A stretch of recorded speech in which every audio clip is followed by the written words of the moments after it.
What's up, guys? It's Indie Boxing, and today I'm going to be predicting the outcome of Jamel Herring versus Jonathan Oquendo, which will be a 12-rounder for the WBO Super-Featherweight World Championship.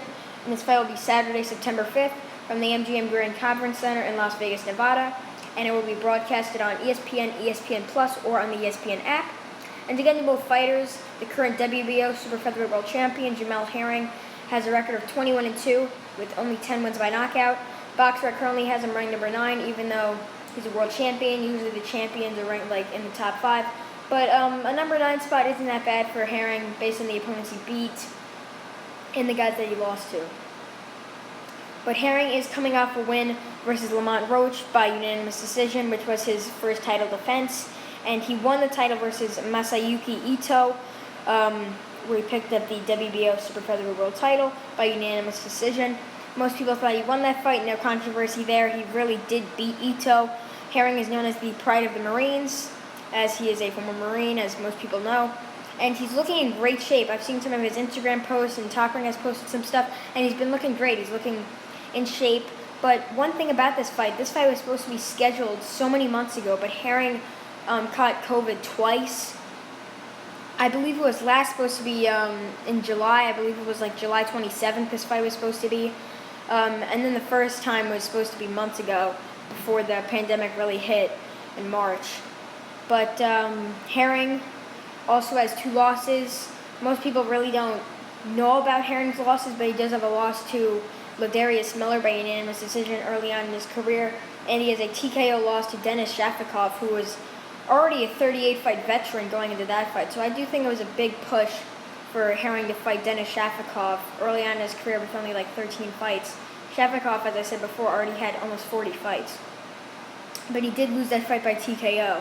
And I feel like if Herring were to win this fight versus Oquendo, which I think he will, and then go on to face Carl Frampton, which most people are hearing and what I'm hearing, that he's probably going to fight Frampton next. I'm not sure if it's going to be in the U.S. or the U.K., but it seems that Frampton wouldn't really mind going to the United States, as he already faced Leo Santa Cruz in the U.S. and beat him. But Frampton, I do see beating Herring.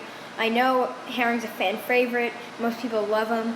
But I do see Frampton beating Herring via landslide decision. I think Frampton's just too experienced for him, being a former unified champion, more than a 2-time world champion. I believe Frampton's a 3-time world champion. He's a great fighter. It should be a good fight, but I do see Frampton winning. But his opponent, Jonathan Oquendo, fighting out of Puerto Rico, has a record of 31-6 with 19 wins by knockout. There's a big difference in what they're ranked on BoxRec, as Oquendo's ranked number 37, as I said before. Herring's ranked number 9. But Oquendo is coming off a win versus Charles Huerta, who is 21-6 going into that fight. But one thing to compare between both guys, Herring and Oquendo, that Herring has a win over Lamont Roach, and Oquendo's coming off a loss. In his last loss, it was to Lamont Roach by decision. And I believe the Oquendo versus Roach fight was to set up who fought for Herring's belt, and it was for the NABO title, and I believe it was a 12-rounder for the Eliminator. But he did lose that fight by landslide decision. Oquendo also has a title loss to Jesus Cuellar for the WBA Featherweight World title. He is moving up in weight for this fight. He did move up in weight a while ago, but he does have a loss in a world title fight to Cuellar. But Oquendo has also fought Abner Mares, losing by unanimous decision. He also has a loss to Wilfredo Vasquez Jr. and a loss to the great Juan Manuel Lopez.